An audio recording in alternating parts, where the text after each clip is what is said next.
Hi friends, welcome to Inba Roja channel. இன்றைக்கி நம்ம சேனலில் என்ன பண்ண போகிறோன்னு பார்த்தீங்கன்னா கத்திரிக்காய் பொரியல். அதுக்கு 4 கத்திரிக்காயை நல்லா அலசி கட் பண்ணி வச்சுக்கோங்க. வெங்காயம், கருவேப்பிலை, பச்சை மிளகாய் எடுத்துக்கோங்க. அடுத்து வானலியை அடுப்பில் வச்சுட்டு ஆயில் ஊற்றிக்கோங்க. ஆயில் ஊற்றி நல்லா சூடானது கடுகு போட்டு நல்லா பொரிய விட்டுக்கோங்க.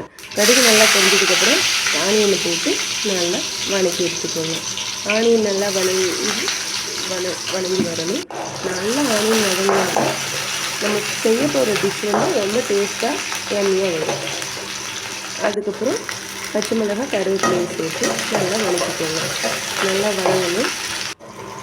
வதக்கிக்கலாம். நம்ம கட் பண்ணி வச்சுருக்க கத்திரிக்காயை எடுத்து வதங்கின ஆனியனில் போட்டு கத்திரிக்காயை அதில் போட்டுக்கலாம்.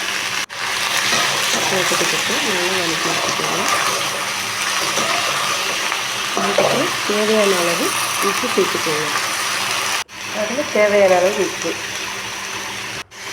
உப்பு சேர்த்து நல்லா வதக்கி விட்டுக்கோங்க. வதங்கினதுக்கப்புறம் தேவையான அளவு மஞ்சள் தூள் சேர்த்து நல்லா வதக்கி விட்டுக்கோங்க. நல்லா வதங்கினதுக்கப்புறம் மூடி போட்டு வச்சுக்கோங்க.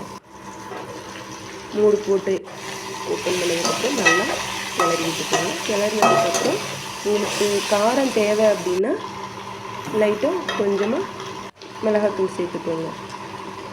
என் வீட்டுக்காரருக்கு காரம் தான் பிடிக்கும், அதனால நான் சேர்த்துக்கிறேன். இல்லை உங்களுக்கு காரம் தேவையில்லை அப்படின்னு நீங்கள் நினச்சிங்கன்னா மிளகாத்தூள் சேர்த்துக்க வேண்டாம். ஓகே ஃப்ரெண்ட்ஸ், கத்திரிக்காய் பொரியல் ரெடி ஆகிடுச்சு. இன்றைக்கி நம்ம வீட்டில் என்ன சமையல் அப்படின்னு பார்த்தீங்கன்னா பச்சை பயிறு கடைஞ்சி வச்சுருக்கேன்.